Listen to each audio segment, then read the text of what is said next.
So it's time for the Ellis Morford origin story.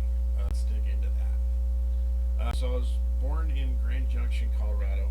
It's about 4 hours away from where I live now in Denver. It's a rural area, lots of farming, lots of great stuff to do out there.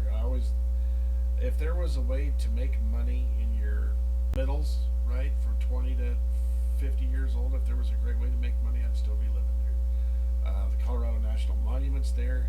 It's beautiful. There's the Grand Mesa that's full of all the lakes, Vega Reservoir, Powderhorn Ski Resort, Island Acres, all that stuff down there. Just tons of stuff. The Colorado River runs through there, and it's real calm. So you could float down the river with an inner tube and a cooler of beer. And no whitewater rafting in the area, but the rest of it's pretty good. Loved the area.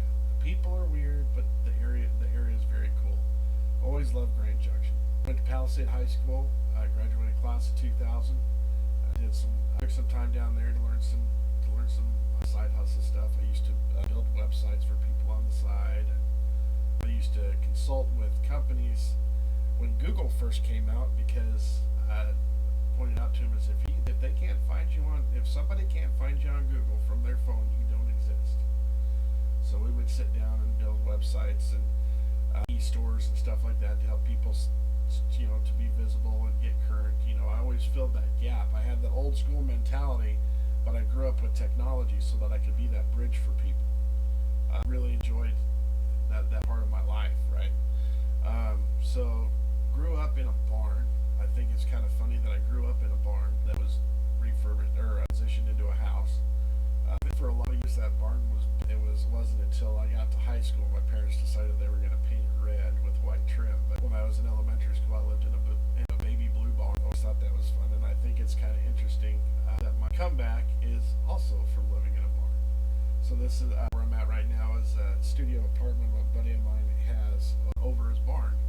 And it's got a kitchen and sink, and there's a living room or a bedroom area behind the curtain there, and washer and a dryer. So I mean, for the newly single guy, it's got everything I need. It's a little weird when it gets windy out here because you can kind of feel the place move a little bit.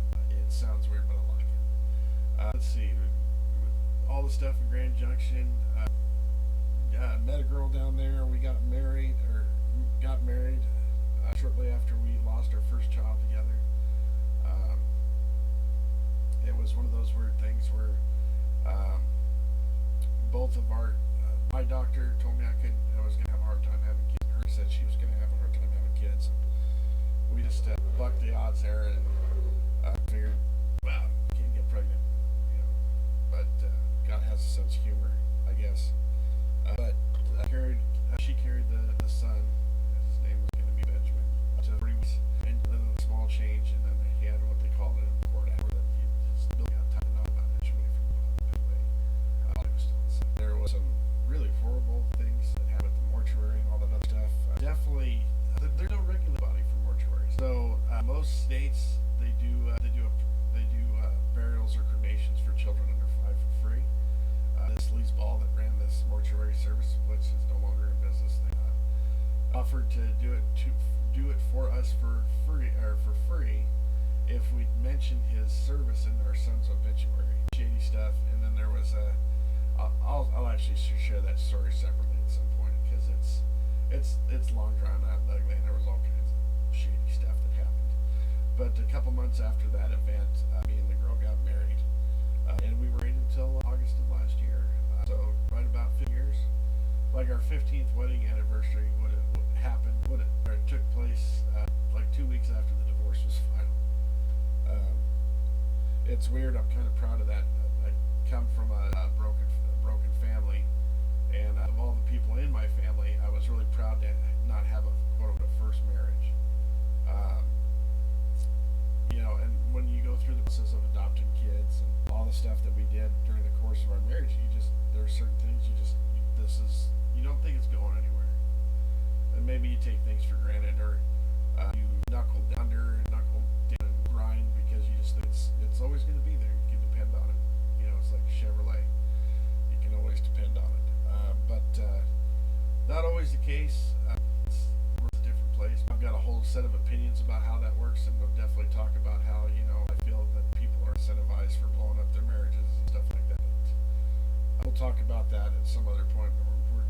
stick to the origin story today. So here we go. So while we were down there, after we got married, we adopted a special needs child, my oldest daughter.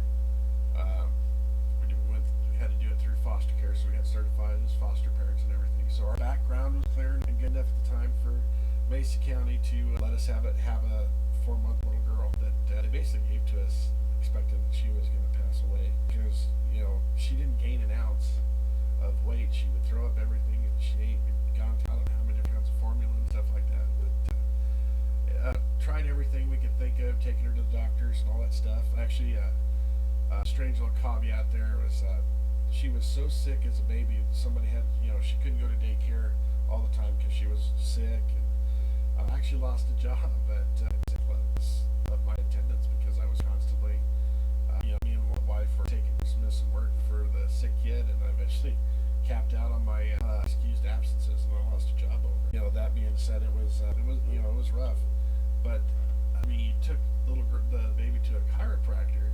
I come to find out her spine was kinked up right at the base of her skull, and after the scariest maneuver I've ever seen anybody do with a baby, hung her up by her ankles and kind of did that to her. It straightened out her spine and got rid of that kink, and it was amazing. It was like overnight she was starting to reach those. She was putting on weight all of a sudden, keeping down her food. She had started rolling over, and this is all stuff she was months behind on doing.